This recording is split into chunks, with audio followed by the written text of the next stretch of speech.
नमस्कार, मैं हूं शेषाद्री, आपका labour law adviser, corporate trainer, POSH IC member. बहुत बहुत धन्यवाद आप इस वीडियो को देखने के लिए।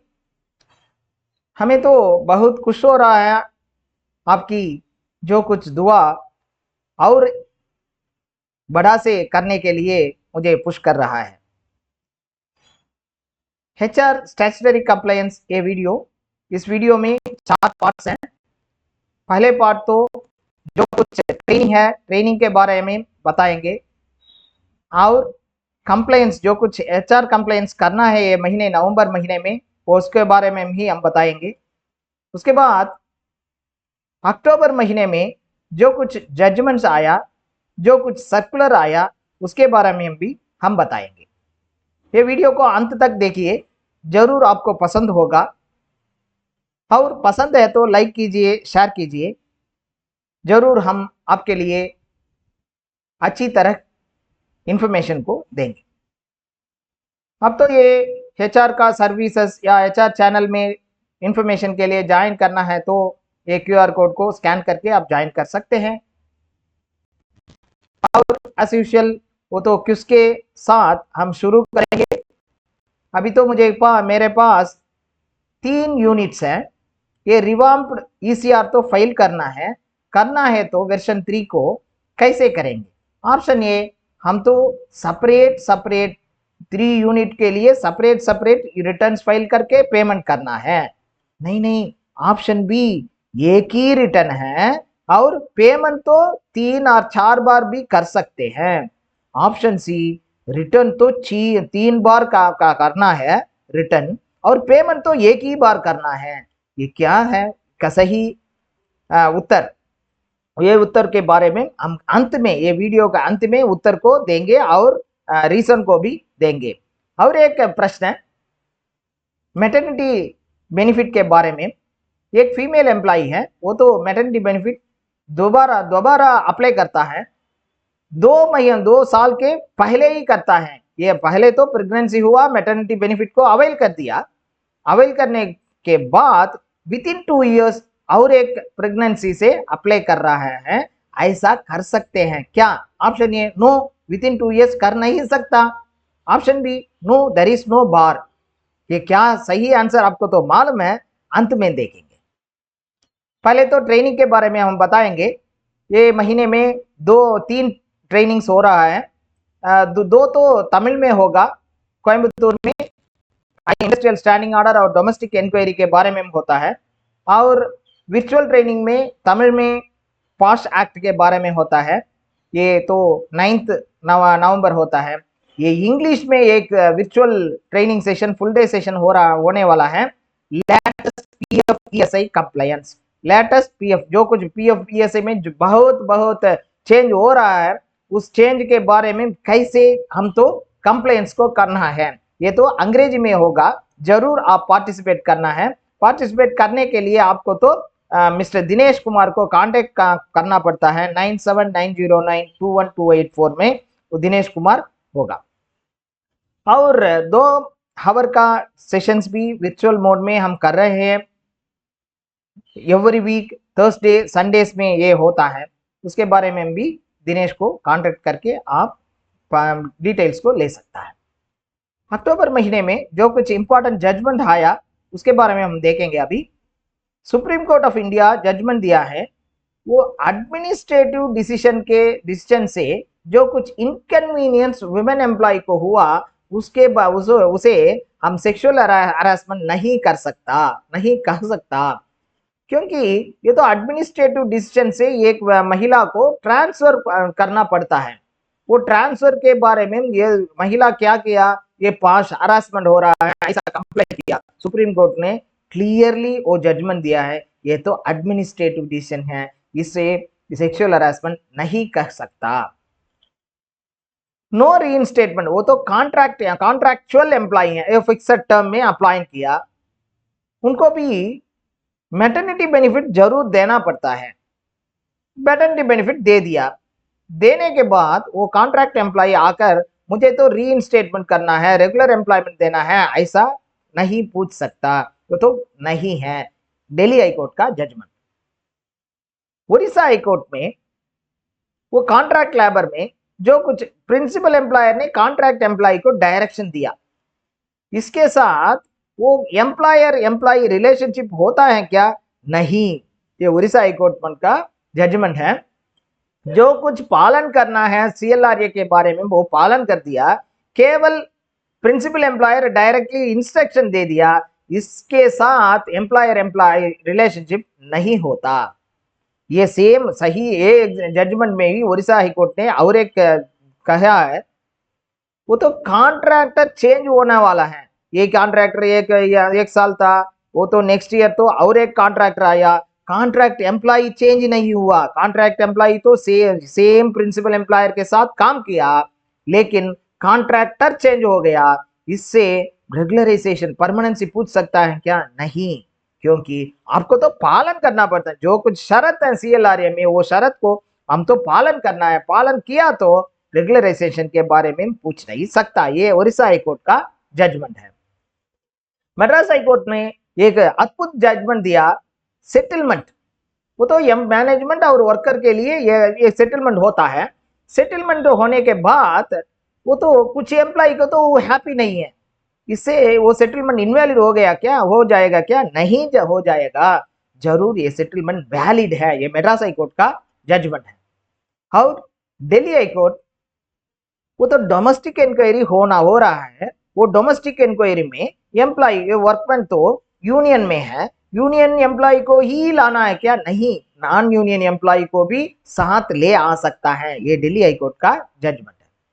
इलाहाबाद हाईकोर्ट में एक अद्भुत जजमेंट दिया कंसिलिएशन ऑफिसर के बारे में। कंसिलिएशन ऑफिसर का ड्यूटी सेक्शन 33 में है।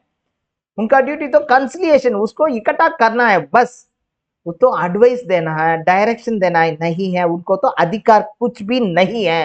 ये इलाहाबाद हाईकोर्ट का जजमेंट है। मद्रास हाईकोर्ट और बोनस के बारे में एक जजमेंट दिया है। हम तो बोनस जरूर देना पड़ता है, बोनस एक्ट के बारे में।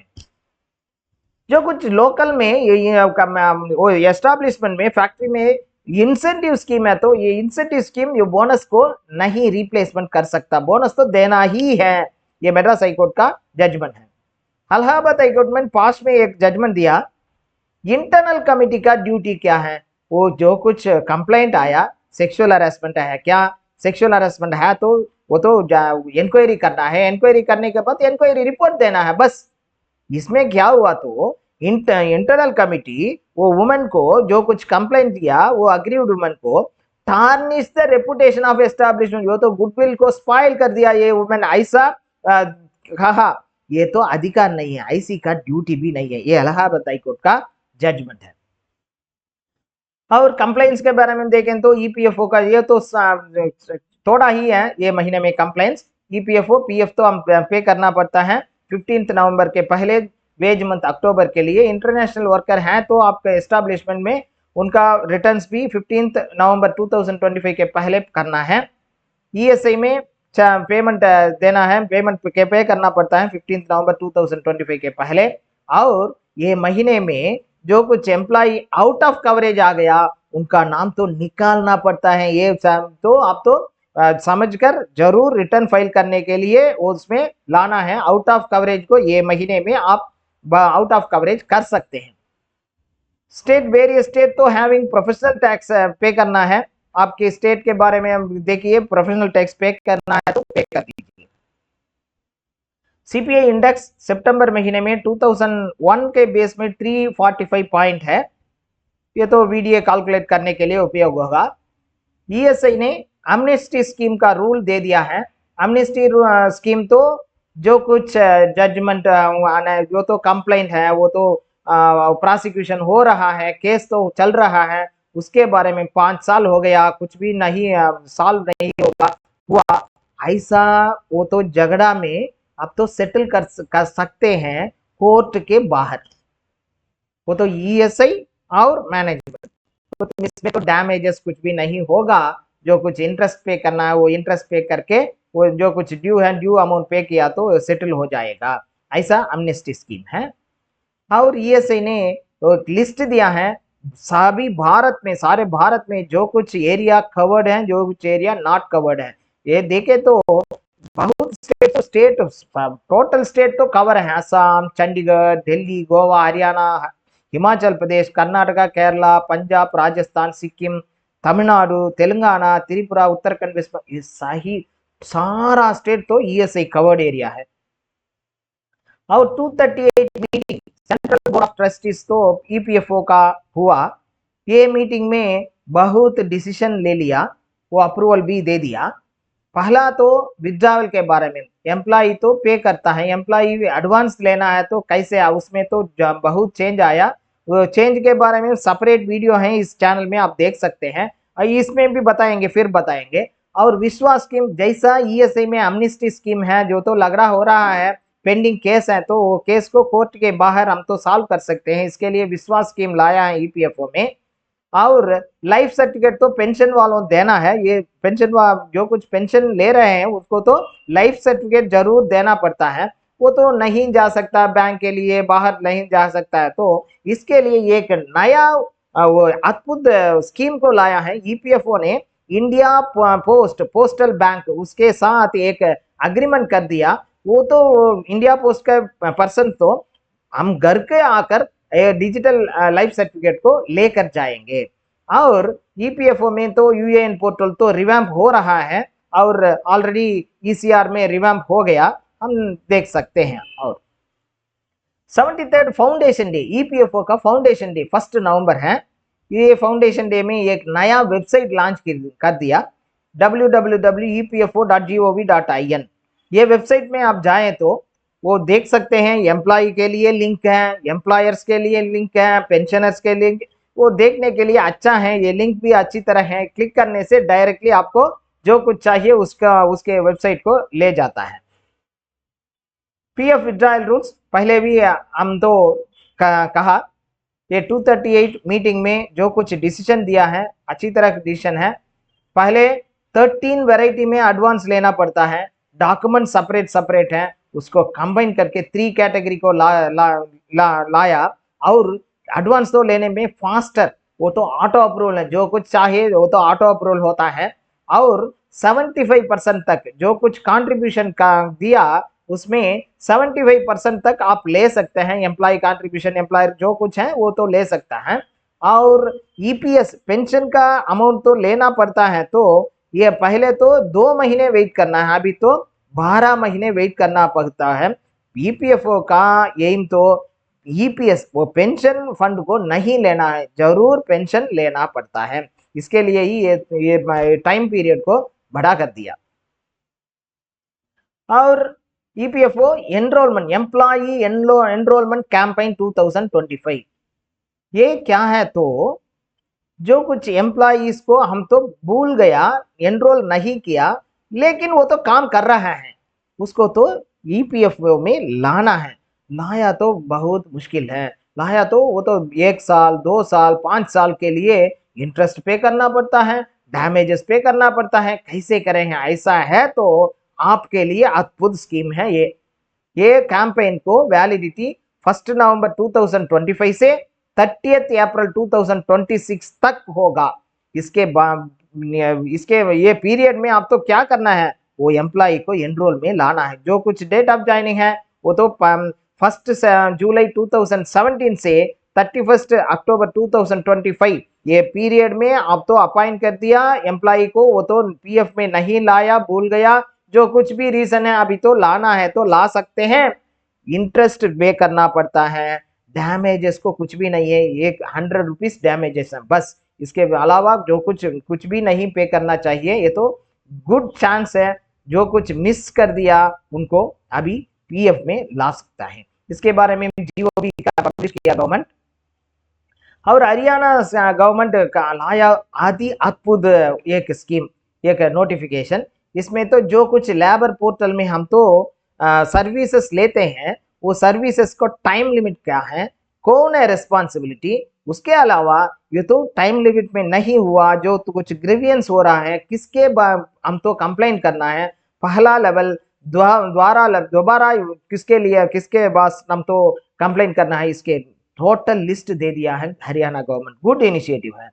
और छत्तीसगढ़ गवर्नमेंट महिलाओं को रात में काम में लाने के लिए ये सेट ऑफ रूल्स दे दिया है। ये सुप्रीम कोर्ट को जजमेंट के वो तो जो कुछ गाइडलाइन दिया उसके अनुसार सारा स्टेट, बहुत स्टेट्स तो ये इम्प्लीमेंट कर दिया, छत्तीसगढ़ भी अभी इम्प्लीमेंट कर रहा है। वो रात में महिला काम करना है तो 3 महिला जरूर होना है, वो सिक्योरिटी गार्ड भी महिला होना है और डोर स्टेप पिकअप ड्रॉप करना है, ऐसा जो कुछ रूल्स है उसको पब्लिश कर दिया।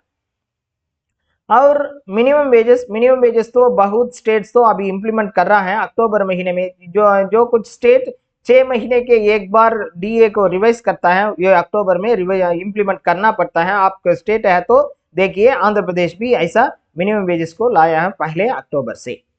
National labour employment policy draft policy release कर दिया।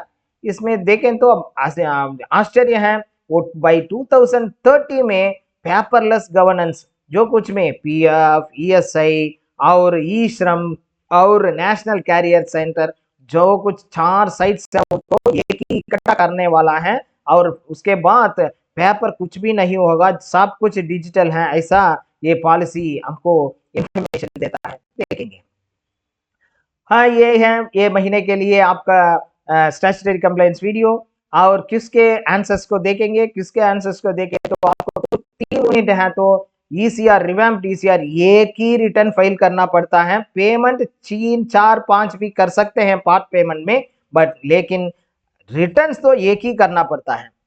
और मैटरनिटी बेनिफिट के बारे में देयर इज नो बार कुछ भी नहीं है, एक ही साल में, 2 साल में, 3 साल में दोबारा प्रेगनेंसी आना है, ऐसा भी कुछ भी कंडीशंस नहीं है। इसके बाद साथ हम तो साइन ऑफ करेंगे। धन्यवाद आप देखने के लिए। आपको पसंद है तो ये वीडियो को शेयर कर दीजिए, सभी एचआर फ्रेटर्निटी को दे दीजिए। और एक वीडियो के साथ हम आपके साथ आएंगे। धन्यवाद धन्यवाद धन्यवाद।